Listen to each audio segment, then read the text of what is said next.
Salut à tous, c'est Moni, professeur de la chaîne Light Concept. Dans mon vocal, vous allez constater que je suis peut-être en joie. Et cette joie, je ne vais pas le cacher. C'est dû au fait que j'ai eu à faire une discussion aujourd'hui avec certains grosses têtes également qui connaissent sur la technologie blockchain, avec qui j'ai fait une discussion autour de notre vidéo que nous avons faite sur le thème crypto-monnaie africaine. J'ai jugé de ne pas vous cacher ces vocaux parce que c'est une discussion hasardeuse que nous avons faite. Je dis hasardeuse parce que cette discussion n'avait pas été prévue d'être faite. Du coup, ce sont normalement des commentaires sur la vidéo que nous avons faite sur crypto-monnaie africaine. Du coup, la vidéo m'a procuré assez de plaisir et donc j'ai jugé de ne pas le cacher, de ne pas la cacher parce que il y a assez de mots, assez de choses clés qui pourront nous aider et ça m'a beaucoup aidé aussi. J'ai appris beaucoup de choses sur voilà, ces gens-là, nos amis de la CECAF. Je vous donne chapeau. Alors, soyez à l'écoute jusqu'à la fin de cette vidéo vocale. Merci. Bonjour, cher leader. Merci, cher leader du 228 70 03 15 46. Merci pour cette vidéo parce que, vous voyez, c'est ça, c'est en cela que c'est intéressant de travailler en équipe. Voilà, j'ai suivi cette vidéo, j'ai suivi ce que l'Africain a essayé d'éclairer rapidement à travers ce contenu très ludique, très intéressant. Je pense que si les uns et les autres peuvent déjà faire l'effort de prendre leur courage à deux mains et de faire ce genre de contenu, nous allons progressivement évoluer à quelque chose. Et déjà, j'ai apprécié son initiative et ce qu'il a dit en ce qui concerne la clarification de ce d'abus de langage ou de ce malentendu. Parce que c'est vrai, la crypto-monnaie, encore chez nous en Afrique de l'Ouest, c'est encore nouveau, c'est quelque chose qui est encore nouvelle. Voilà, qui est encore nouvelle. Donc, ça fait que vous parlez dans un sens, les gens ne sont toujours pas réceptifs. D'accord? Quand vous parlez dans un sens, les gens comprennent toujours, pas toujours dans le sens dont vous parlez. Et donc, j'ai quand même noté quelques points qu'il a eu à aborder.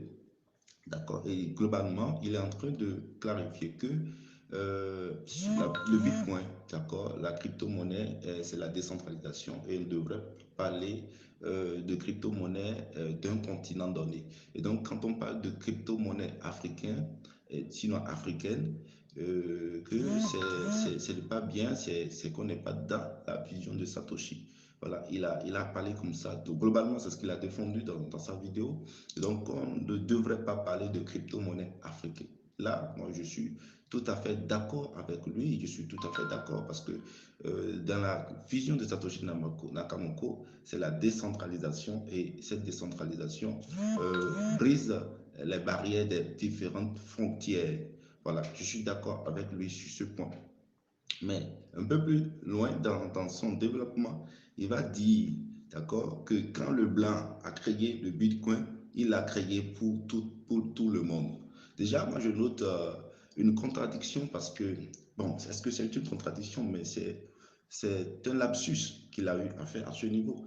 Le Bitcoin, d'ailleurs, nous ne savons pas qui l'a créé, d'accord? Et donc, Satoshi, personne ne connaît son identité.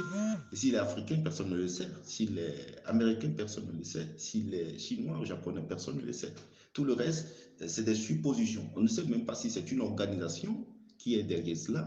On ne sait pas. Donc déjà, quand il dit dans sa vidéo, quand le blanc a créé le Bitcoin, c'est déjà, c'est pas un caractère, voilà, une appréciation. Et on jette, puisque qui est-ce qui nous dit que ce n'est pas un Africain qui est Satoshi Nakamoto? Donc lui-même, étant convaincu de l'infériorité de la race africaine, il ne peut pas s'imaginer que ce soit peut-être un Africain ou un État africain qui serait derrière le Bitcoin. Ouais, déjà, c'est une façon, on l'a hérité, cette manière même de se discriminer hein, volontairement, on l'a hérité, ce n'est pas de notre faute, je le comprends sur ce point. Je vais poursuivre. Oui, bonjour, bonjour à tous. J'espère que vous allez bien. Moi aussi, je vais super bien. Oui, en fait, c'est moi qui avais fait la vidéo. En fait, et le point que Alfred, Monsieur Alfred a soulevé, vraiment, c'est un point que moi-même, après avoir monté la vidéo, jusque je ne pouvais pas couper cette partie-là, puisque vraiment, cette partie m'a aussi fait poser des questions parce que je savais que c'était en fait une contradiction, mais c'est un lapsus, comme vous l'avez dit, c'est un lapsus. Puisque quand je dis la décentralisation et puis je dis quand le blanc, puisque vraiment, nous ne savons pas jusqu'à aujourd'hui si c'est un blanc, un noir, un court ou un élancé, je ne sais pas, un jaune, un chinois qui a créé le Bitcoin. Donc, quand j'ai dit finalement, quand le blanc a créé le Bitcoin, moi, je savais, après avoir monté la vidéo, je savais que c'était vraiment bon, une erreur. Mais je me suis dit, ah, quand les gens auront fait des commentaires, des suggestions en commentaire de la vidéo, en dessous de la vidéo, je vais éclaircir. Donc, je vous prie de faire ce constat en dessous de la vidéo, en commentaire, comme ça, je vais essayer d'éclaircir. Ça va pour moi. Voilà. Merci. Donc, je continue dans ce qu'il a dit. Quand même, j'apprécie quand même sa vidéo parce que quand même, ça permettra aux uns aux autres de se faire une idée de la chose. C'est très important puisqu'il a abordé une thématique très importante, très intéressante d'ailleurs. Non, il dit l'Afrique n'a pas besoin d'une crypto-monnaie, l'Afrique a besoin du Bitcoin. Ça, c'est pas seulement l'Afrique. Ce n'est pas seulement l'Afrique. À ce niveau, je suis d'accord avec lui que l'Afrique n'a pas besoin d'une crypto-monnaie, mais l'Afrique a besoin du Bitcoin. Je suis d'accord. Mais dans le fait, qu'est-ce qui se passe aujourd'hui? Nous, Africains, même lui, je pense qu'il n'a pas que le Bitcoin dans son portefeuille. Il n'a pas que le Bitcoin dans ses portefeuilles. Le Bitcoin, qu'est-ce que c'est réellement? C'est de ça qu'il est véritablement question. Le Bitcoin, c'est quoi? Le Bitcoin, c'est le tout nouveau mode de paiement électronique, d'accord, qui est en train de révolutionner l'économie des différents pays du monde entier. Le Bitcoin, c'est le paiement, le nouveau mode de paiement mondial. Et donc, là, quand on parle de devise mondiale ou de monnaie mondiale, c'est le Bitcoin. Le Bitcoin, voilà son rôle, ce pourquoi il est là. Le Bitcoin veut être la devise mondiale. C'est ça. En matière de crypto-monnaie, c'est le Bitcoin que nous devrions utiliser pour faire les paiements, les échanges voilà, de transactions que nous faisons, les commerces, les business, etc. C'est le Bitcoin désormais que tout État devrait utiliser. C'est ça la vision de Satoshi Nakamoto. Et là, on n'aura plus d'euros, d'accord, la différenciation, les limites, d'accord, de l'euro, du dollar, du yuan chinois, etc., de la lave sterling, du franc guinéen, de la CIDI, etc., etc., du naira, etc. Vous voyez un peu. Donc, le Bitcoin, en matière de devises, en matière de monnaie, d'accord, digitale, en matière de devises, là, voilà ce que réellement, à ce niveau, là, que cela veut révolutionner. Donc, faire tomber les barrières des frontières des différents pays pour qu'on puisse s'échanger, pour que le monde entier puisse utiliser une seule monnaie. C'est ça, le Bitcoin. Et donc, partant de là, déjà, aucun continent n'a besoin d'une autre crypto-monnaie à part le Bitcoin. Donc, sur ce point, il faut que ça soit clair. C'est ça la vision de Satoshi. C'est ça réellement l'innovation, d'accord, en matière d'échange, d'accord, que Satoshi a apporté. Donc, après cela, une monnaie peut constituer également une réserve de valeur, une unité de compte, tout ce que vous voulez qui accompagne. Mais déjà classiquement, de façon claire, c'est ce que Satoshi Nakamoto a proposé. Et donc aujourd'hui, dans la réalité des choses, qu'est-ce qui se passe? Il y a pas mal de crypto-monnaies aujourd'hui. Vous comprenez? Et ça commence par l'Ethereum, etc. On va citer, sur CoinMarketCap, il y a plus de 16 000 crypto-monnaies aujourd'hui. Dites-moi, parmi ces 16 000 crypto-monnaies. Vous voyez, c'est pourquoi j'aime tellement cette thématique qu'il a choisie, parce que ça permet de clarifier un certain nombre de choses. C'est très important. La vraie crypto-monnaie, et je l'ai toujours chanté, je l'ai toujours crié sur tous les toits, la vraie et unique crypto-monnaie qui existe, c'est le Bitcoin. Tout le reste, pour moi, selon moi, PDG Olusokoye, tout le reste, c'est des innovations technologiques. Tout le reste, c'est des innovations technologiques. Point barre. Ni plus, ni moins. Maintenant, lorsque moi je parle de projets, par exemple, africains, je veux parler des innovations technologiques africaines, d'origine africaine. Parce que qu'on le veuille ou non, il y a aujourd'hui, en dehors du Bitcoin, toutes les autres crypto-monnaies qui ont vu le jour ont de paternité. Ils ont de paternité. Ils ont de paternité. Et donc, il faut qu'on rééquilibre cette balance. Voilà, les Africains aussi sont suffisamment intelligents, ils sont suffisamment aptes à manipuler la blockchain, pour qu'on ait en Afrique des développeurs de la blockchain, en blockchain, voilà, des développeurs en matière de code informatique sur la blockchain. Donc, il faut qu'on ait toutes les compétences qui y va. Donc, c'est ce que nous disons quand nous parlons de projet africain.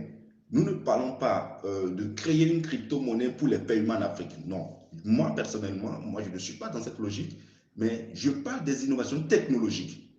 À part le Bitcoin, tous les autres projets qui existent ont de paternité. Ils ont de créateurs, et nous le savons très bien. Et pourquoi pas l'Afrique? Pourquoi pas ce continent où il y a tellement de talentueux, il y a tellement de génies? Pourquoi pas sur ce continent, nous n'avons pas des solutions technologiques en matière de la blockchain qui est d'origine africaine? C'est de ça qu'il est question. L'Ethereum aujourd'hui s'est imposé sur tous les continents parce que ça a réellement apporté une utilité. C'est la programmation des smart contracts. C'est pouvoir utiliser désormais la blockchain dans les entreprises. Et donc, ça a véritablement son utilité. Quand vous laissez l'Ethereum, vous prenez par exemple le Polkadot, qu'aujourd'hui l'écosystème, on sent que ça vient résoudre un problème réel. Mais pourquoi nos Africains ne réfléchissent pas dans ce sens? Nous, Africains, pourquoi nous ne réfléchissons pas dans ce sens? Pourquoi nous ne nous battons pas pour apprendre les codes informatiques en matière de blockchain? Pourquoi pas on ne se gère pas pour mieux comprendre la programmation? Pourquoi on ne peut pas également réfléchir sur des problèmes actuels de la blockchain afin de proposer une solution pour que cette solution émane d'un leader africain? C'est ce que nous revendiquons.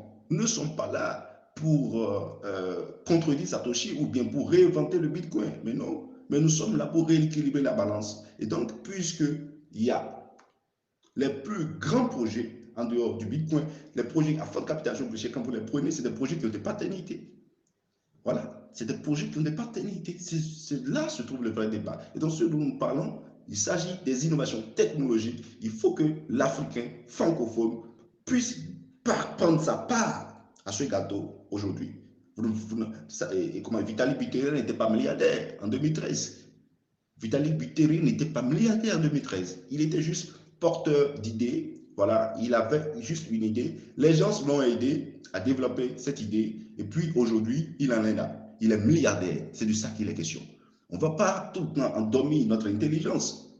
Il faut qu'en Afrique francophone, nous ayons des leaders qui vont commencer par réfléchir sur les véritables problèmes de la blockchain actuellement pour que nous puissions proposer des solutions.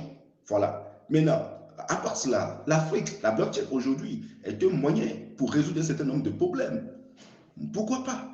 Aujourd'hui, les leaders africains peuvent penser, d'accord, à résoudre des problèmes africains. Parce que, qu'on le veuille ou non, il y a des problèmes africains. On peut résoudre des problèmes africains avec la blockchain. Et donc, on peut avoir des solutions, d'accord, technologiques qui vont utiliser la méthode de la blockchain pour résoudre nos problèmes africains. C'est possible. Et c'est de ça que nous parlons véritablement quand nous parlons des projets africains. Parce que la blockchain aujourd'hui est là, c'est un registre distribué. Donc, c'est ni plus ni moins. Donc déjà, nous avons pas mal de problèmes en matière de gestion de deniers publics, de fonds, etc. D'accord? Les Africains peuvent proposer des services, des applications décentralisées pour les différents gouvernements. Pourquoi pas? Parce que une innovation est issue, voilà, d'un problème. On veut résoudre un problème, c'est pourquoi on crée quelque chose, on invente quelque chose. Donc, il y a tellement de problèmes pour les Africains. Voilà, il suffit juste qu'ils y pensent pour pouvoir le résoudre.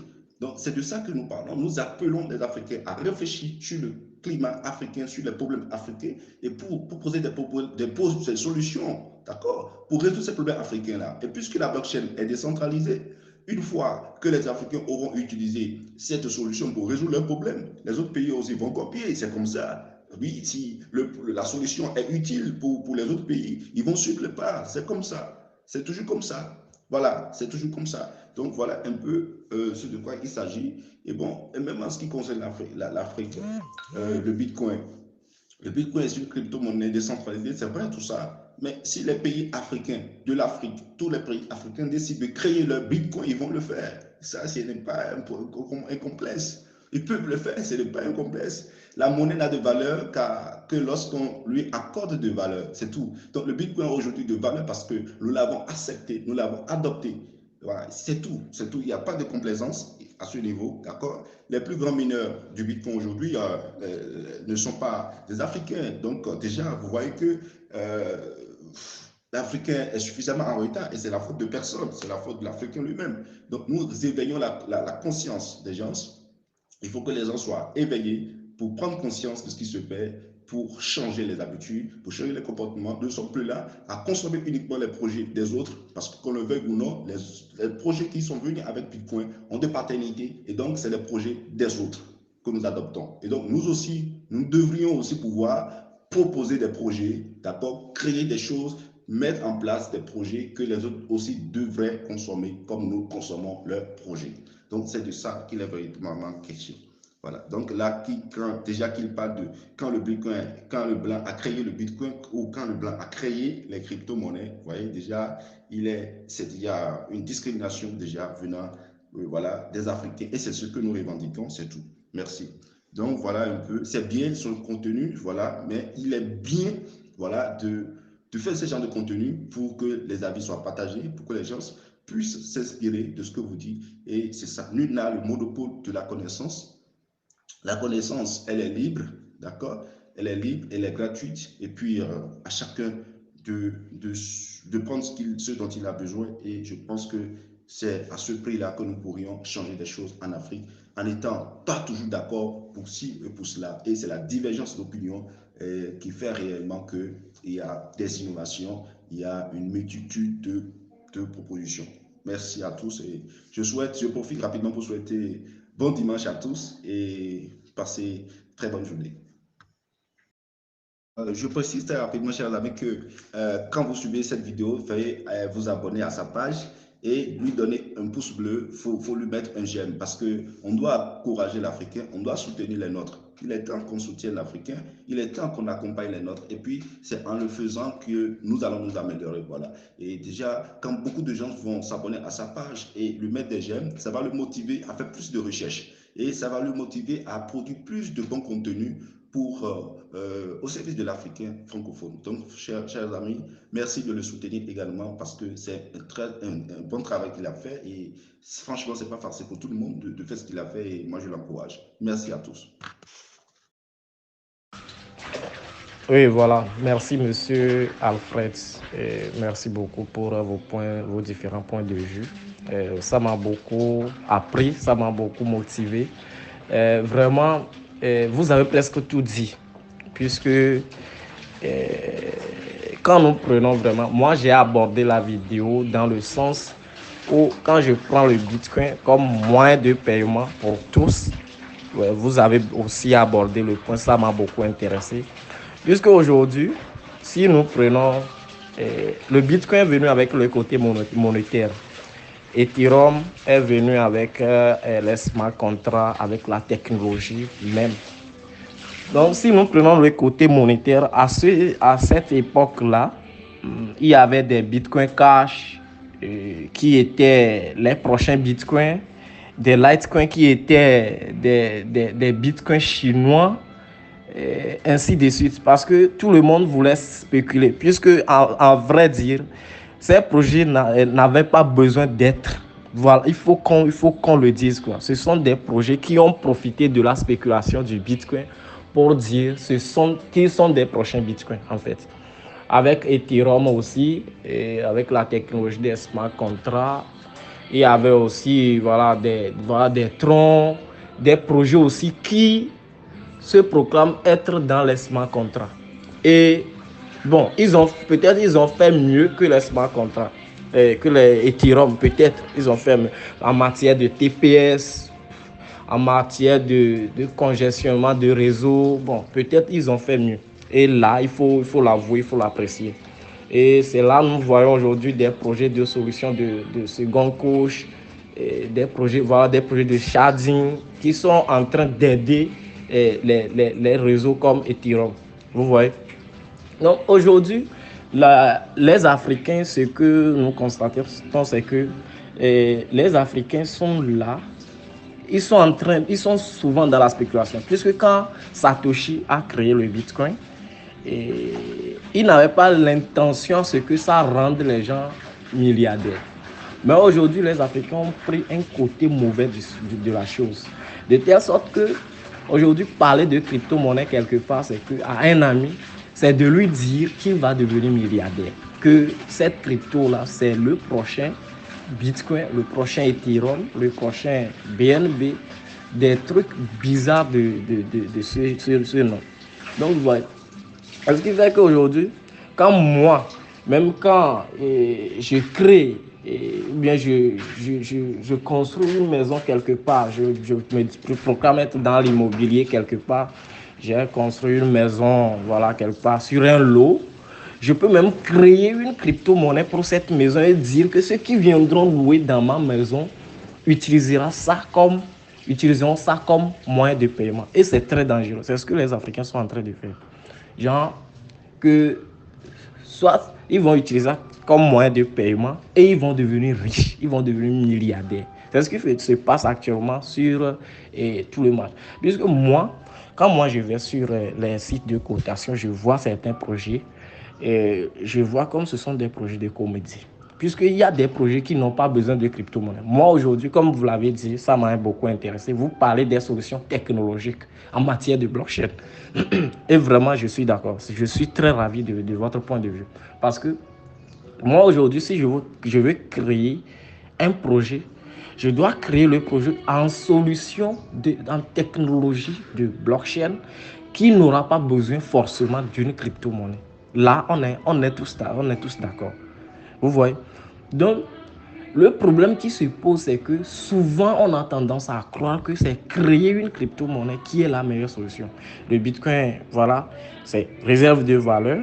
Ça lutte contre l'inflation. Puisque aujourd'hui, quand nous prenons la réserve d'or d'un pays, c'est normalement l'équivalent d'argent qu'on doit imprimer.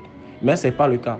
Aujourd'hui, les États impriment l'argent en trésor. C'est ce qui crée de l'inflation un peu partout. Aujourd'hui, nous avons seulement que 21 millions de bitcoins qui seront jamais plus, et ça va plus dépasser les 21 millions. Nous tous, nous sommes d'accord.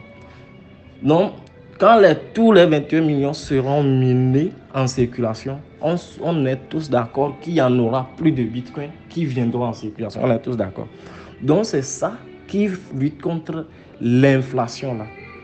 Donc, le bitcoin n'est pas venu pour rendre l'individu X ou Y milliardaire. Mais ce que nous voyons aujourd'hui, c'est que quand nous prenons les projets, quand nous prenons Ethereum a réussi avec les smart contracts, c'est très bon. Quand nous prenons la plupart des projets qui sont venus avec de bons fondamentaux, de bonnes technologies, fondamentaux en matière de technologie, ils ont vraiment réussi leur projet. Mais parmi les 16 000 projets crypto qui sont sur les sites de cotation aujourd'hui, il y a des projets qui n'ont pas besoin de crypto. Là, on est d'accord. Puisque ça devient du commerce, ça devient du business. Genre, Par exemple, si je prends, il y a des projets de solutions blockchain aujourd'hui qui n'ont pas besoin, qui n'ont pas de crypto, mais je suis sûr qu'un jour, eux aussi vont se lancer en créant une crypto-monnaie, en soi-disant, ça sera quoi. Et c'est vraiment une merde. C'est vraiment une merde. On peut créer, c'est quand la blockchain va commencer par avoir un ampleur vraiment très intéressant, c'est quand les gens vont commencer par comprendre, que on peut créer des solutions blockchain sans toutefois créer une monnaie. Et aujourd'hui, il y a assez de monnaies de merde qui n'ont pas besoin d'avoir une crypto. Donc voilà à peu près. Et j'ai aussi suivi vos suggestions. Ça m'a beaucoup encouragé. Merci beaucoup. Mon frère, moi je vous encourage. Ça, c'est bravo, c'est bien. C'est bien d'avoir fait déjà ce contenu pour éclairer en fait ce qu'on appelle crypto-monnaie africaine. Voilà, c'est très bien parce que il y a ceux qui mettent des projets sans tête ni queue en place pour arnaquer nos concitoyens, pour les escroquer juste pour s'enrichir. Voilà, et les endorment avec ces histoires de crypto-monnaie africaine. Moi, donc, j'ai apprécié le thème, j'ai apprécié le développement, j'ai tout apprécié. Rien, nous sommes des humains, rien n'est 100% parfait en fait. Et c'est en faisant quelques erreurs qu'on peut s'améliorer au fur et à mesure. Donc, je suis déjà fier du contenu parce que c'est un contenu africain sur un sujet africain. Là, d'emblée, moi, je suis là et je suis content. Donc, ne vous en faites pas pour ce petit détail, c'est rien. Même les autres plus grands influenceurs, ils racontent aussi des bêtises à des moments donnés. Mais ce que vous avez dit, c'est un lapsus. Parce que vous l'avez bien expliqué, la décentralisation. Et donc, c'est un lapsus, ça peut arriver à tout le monde. Donc, merci bien. Voilà exactement, et comment dirais-je, la vision de, de certaines personnes. Parce que le point que tu as soulevé, là où, si c'est que quelqu'un veut, supposons que quelqu'un veut former quelqu'un dans le domaine de la crypto-monnaie, les gens ont souvent tendance à apporter une solution pour dire, bon, pour dire à la personne que si tu investis dans tel projet, tu vas devenir riche. Comme tu l'as dit, tu investis dans tel projet, non, dans quelques mois, tu vas devenir riche. Or que c'est pas cela qui va, c'est pas ça qui est la solution. Au lieu de montrer les bienfaits de la blockchain, l'utilité de, de la technologie qui est derrière la blockchain et la crypto-monnaie, de donner la vraie utilité de la crypto-monnaie dans, dans, dans, dans, dans, dans le futur, au fait. Non, c'est pas cela, c'est les projets. Tu investis dans les projets. Si tu investis 10 dollars dans tel projet, non, ça va augmenter, tu vas devenir riche. C'est pas, normalement, c'est ça qui pousse les gens à rentrer dans le domaine de la crypto-monnaie. Et puis, quand ils ne sont pas bien informés, ils n'ont pas bien reçu la formation, quand ils investissent dans tel projet, le projet, paf, dans quelques mois, le projet se scamme bien, le projet diminue, ils vont dire que le truc, ça, c'est de l'arnaque, c'est de l'arnaque. Or que c'est pas cela. C'est d'expliquer que la crypto-monnaie, c'est pour faciliter la transaction, c'est pour faire ceci. Normalement, c'est cela qui va être dévoilé, mais c'est pas cela qui se dévoile. Donc, je crois que c'est ça l'un des objectifs spécifiques de la CECAF. C'est l'un des objectifs spécifiques de la CECAF. Parce que c'est ça là qui moi, en fait, si c'est que je veux donner une formation à quelqu'un, je m'aborde sur ça d'abord. Je donne toutes ces explications d'abord avant de dire à la personne tant. Donc, merci beaucoup pour le partage. Vraiment, j'ai acquis beaucoup de choses. J'ai acquis beaucoup de choses. Merci beaucoup à PDG pour ces explications. Merci beaucoup à Morning Professor. Merci beaucoup à toi. Si tu as suivi cette discussion jusqu'à la fin, c'est parce que cela t'a plu. N'hésite pas de mettre un pouce bleu, de t'abonner, surtout d'activer la cloche de notification et partager à tes amis. Nous vous réservons des surprises, d'autres surprises à venir. Si vous avez des thèmes auxquels vous jugez qu'on puisse aborder avec vous, n'hésitez pas de nous les mettre en commentaire. Et ça nous donnera du plaisir. Merci beaucoup. Nous allons également mettre en description le lien de tous nos réseaux sociaux. Et donc, vous pouvez nous rejoindre. Merci beaucoup.